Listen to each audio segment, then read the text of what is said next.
Ikibazo okay, niba umukandida bashaka ari Paul Rusesabagina cyangwa Ingabire, nabonye hari n'abavuga ngo Diane Rwigara, rwose abanyarwanda niba mubona u Rwanda rwayoborwa na Diane Rwigara, ko Diane Rwigara nawe hari igihe ngira ngo akunze no kuza. Kwanza hari ikintu bakwiye kuza, ngize n'umwanya, ngize n'amahirwe ndashaka kubivugaho, hari ikintu kutaha abantu bakwiye kuzahindura hano mu bijyanye no kugena ibisabwa abakandida biyamamariza umwanya wa Perezida wa Repubulika.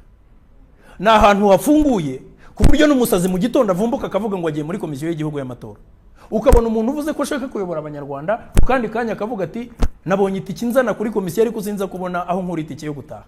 Ukibaza ukavuga uti u Rwanda naho rugeze aho rwayoborwa n'umuntu udafite itike yo gutaha, rugeze aho rwayoborwa na Diane, rugeze aho rwayoborwa na Barafinda, abantu bakavuga bati babujije abantu kwiyamamaza. So nge ngatekereza yuko komisiyo ikwiye kuzadanangira igashyiraho requirements, gushyiraho ibisabwa abakandida, byaba ngombwa abantu bakareba na background yabo, kuko nta nubwo mpamye yuko umuntu utarigeze ayobora n'akagari, utarigeze ayobora na company y'ubucuruzi, utarigeze ayobora n'abaskuta aho yize, utarigeze uwo muntu ntabwo mbona ukuntu avuga ngo arashaka kuyobora igihugu, akazi kambere ashaka gukora ari ukuyobora u Rwanda.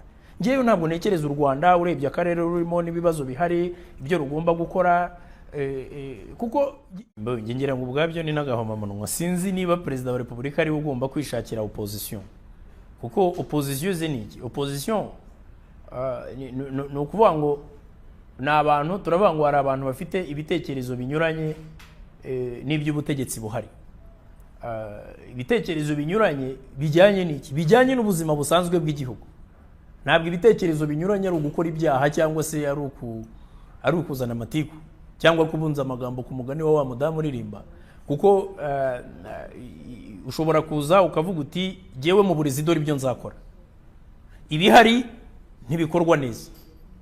Ushobora kuvuga uti mu burezi ibintu abantu biga ntabwo bijyanye n'ibikenewe ku isoko ry'umurimo, n'urugero. Ushobora kuvuga uti mu rwego rw'umutekano dore ibyo nzakora. Ushobora kuvuga uti mu rwego rw'ubutabera dore ibyo nzakora, mu rwego rw'ububanyi n'amahanga dore ibyo nzakora, sibyo? N'urugero ni ibintu bijyanye mu rwego rw'ibikorwa remezo, mu bintu bijyanye n'ubuzima bw'igihugu. Hari umuntu wigeze kuvuga ngo the opposition ngo is the art to promise what the government cannot fulfill. Kuvuga ngo kuko ubutegetsi ntabwo buba bufite ibyo uvuga byose, biba bishingiye ku bintu wizeza abaturage, ukabibizeza unabasaba amajwi uti ni mu ntore nzakora ibi nibi. Ni ukuvuga ngo ibyo ngibyo Perezida Kagame we yakoze ibye, abaturage baranabibona, ni nabyo bituma bamushyigikira, ni nabyo bituma n'ibyo nabwiraga abagenzi bawe, ni nabyo bituma baranasabye ku itegeko nshinga rivugururwa igihe manda ze zari zirangiye. Donc ubwo rero ngiye ngatekereza ko kuvuga ngo nta opposition ihari, Kenneth Rosa none hazayizane.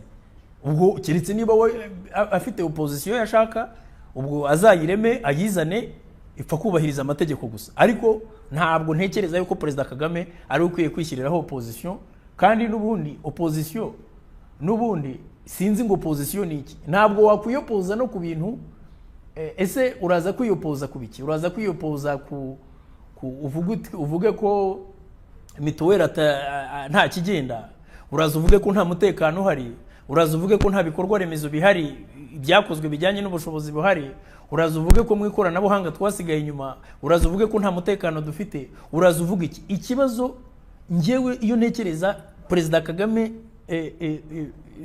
n'umuryango RPF uhora umutangaho umukandida, usanga barafunze inguni zose, ku buryo umuntu wese ugomba gukora opposition hano yisanga mu byaha byanga bikunda.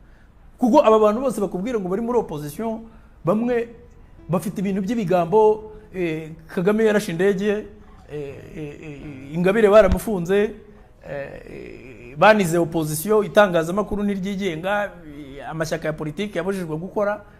Abantu amashyaka ya politiki hari abakorera kuri internet ujya wumva baba hanze y'u Rwanda. Hari n'abavumbuka akavuga ati jyewe nzaza kwiyamamaza, abantu bagakusanya udufaranga bakegeranya, igihe cy'amatora cyagera wa muntu ntaburi ibyo yitwaza, akavuga ati nandikiye perezida wa Sena yanga kunsubiza, ati kubera ibyo, ati kandi nasabye ko komisiyo y'amatora itayoborwa n'umuntu muri RPF. Yabisabye ndetse ukabisaba, wabisabye nde, wabisabye uri hehe? No kuvuga ngo rwose abantu bari bakwiye kujya bareka gutesha abantu umwanya, bakareka abanyarwanda bagakora ibyo bagomba gukora.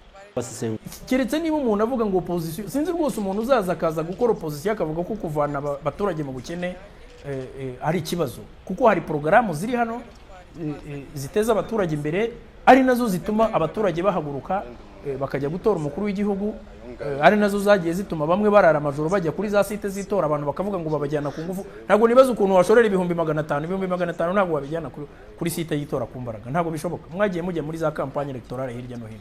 Rwose uretse ibintu byo kuvuga ubusa, jewe simbizi. Ariko ikibazo kimwe kirajyana no kuvuga ngo Rusesabagina ni umuntu wahawe imbabazi n'umukuru w'igihugu hano. Rusesabagina yashinze umutwe witwa FRN wica abaturage hariya za Nyabimata. Ni ibintu habaye uburyo bwo gufatanya hagati y'inzego z'ubutabera, inzego z'u Rwanda ndetse n'iz'Ububirigi, baba nabo ba Ingabire. Hari za transaction zagiye zigaragara ahantu bagiye batanga bohereza imisanzu muri za FRN no muri za FDR, za transaction za Western Union n'ibindi. Ntabwo ibimenyetso byose bihari byagaragaye mu manza z'aba bantu bo byaba ari mu rubanza rwa Ingabire cyangwa ibya Rusesabagina. Ntabwo ari ibimenyetso byavuye mu Rwanda, hari ibyavuye mu Buholandi, hari ibyavuye mu Bubiligi. Ngira ngo habaye ikintu cya judicial cooperation, hagenda ibyitwa za komisiyo rogatoire kujya gukora amaperereza, hagaragara ibimenyetso bya bindi byagaragazaga uruhare rw'aba bantu bombi mu guhungabanya umutekano w'u Rwanda. Aba bantu bombi rero ni abantu bakatiwe n'inkiko. Nkurikije rero ko amategeko y'u Rwanda ameze, ntabwo bari eligible, ntabwo ari abantu bakwemererwa kwiyamamariza kuyobora igihugu, keretse bakuriweho ubusembwa n'inkiko. Kandi ngira ngo Ingabire we yaranabisabye, urukiko ntirwabimwemerera. Rusesabagina we yavuye hano ahawe imbabazi n'umukuru w'igihugu, ava mu Rwanda aragenda. Hanyuma rero sinzi niba u Rwanda zaruyoborera kuri ku itangazamakuru mpuzamahanga, kuri YouTube channels, cyangwa se niba zaruyoborera muri Amerika cyangwa mu Bubiligi. Ntabwo nzi ngo yaruyoborera hehe, ariko icyo bari abantu basabwa no kuza mu gihugu, bakubahiriza amategeko y'igihugu, bakaregistaringa bakandikisha amashyaka yabo, hanyuma hakarebwa n'ibisabwa. Kuko ngira ngo ubwabyo Ingabire niyo bavuga ngo banamukuriyeho ubwo busembwa, yari kongera akagongana n'itegeko ryerekeranye n'imitwe ya politiki, kuko nabwo ntabwo yaba arida umutwe wa politiki kandi yarakatiwe n'inkiko z'u Rwanda kiriya gihano nanone kirenga amezi 6. Ariko ubwo kuvuga ngo yasabye hanagura busembwa ntiyarihabwa, ubwo ibyo byari mu bubasha bw'urukiko, ntacyo nabivugaho.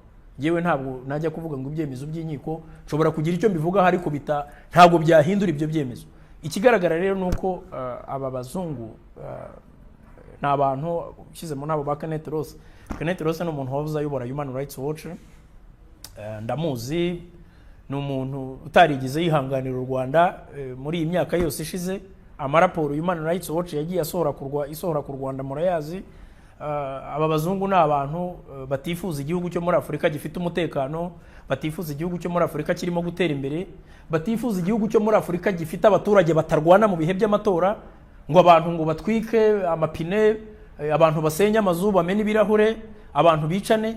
Ibyo ngibyo abantu batwike za bureau de vote, abantu bakreye za ville morte. Ni ukuvuga ko birabagora kumva igihugu cyo muri Afurika cyagira amatora akarangira nta mvururu zihabaye, sibyo?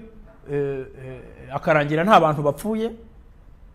Mu Bwongereza nibyo nakubwira, gaheruka kuba amatora, babivuga no kuri radio, ntabwo umenya ko hari n'icyabaye mu gihugu. Barakubwira ngo uyu munsi ngo Labour Party, ngo ishyaka ry'abakozi nibyo ryatsinze amatora, araba mu mutuzo. Icya kabiri kindi batumva ni ubwitabire, kuko muri biriya bihugu buri abantu bose baba bashobora gutora ntabwo bitabira amatora. Baragenda bakavuga bati wenda mu bakandida bahari ntawe twatora. Ukajya gusanga abantu bagejeje igihe cyo gutora nko ku bantu 100, ubwitabire bwagiye nko muri 60%. Ugasanga barakubwira bati umuntu agomba kugira amajwi atarenga 51 niba yanatsinze.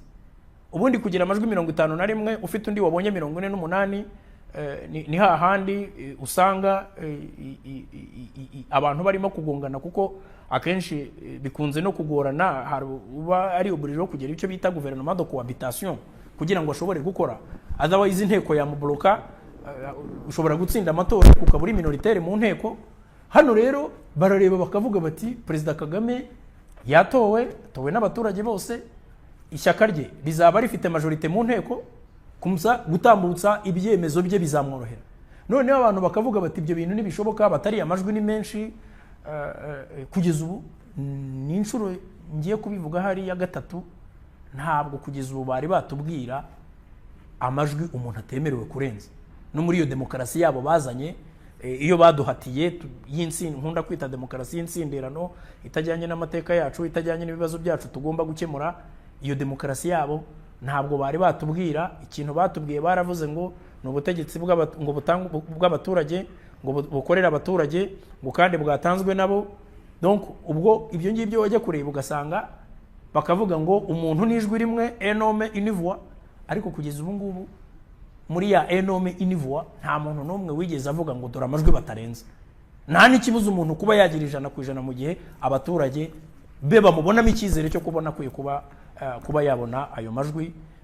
Ibi ngibi bijyanye na za limite ya za manda n'iki, abantu baravuga bati okay, twebwe hari aho twageze, wenda ni haza n'undi muntu akonona tuzamwihanganira imyaka 4, mu myaka 4 tumukureho. Ariko abaturage niba bavuga bati hari umuyobozi watugejeje ku bintu bigaragarira amaso, uwo muntu turashaka kumuha andi mahirwe yo gukomeza kutuyobora kugira ngo turusheho gutera imbere. Ibyo bintu abazungu ntabwo bashaka kubyumva, ntabwo bashaka kubyemera, ariko bizagera aho babyemera.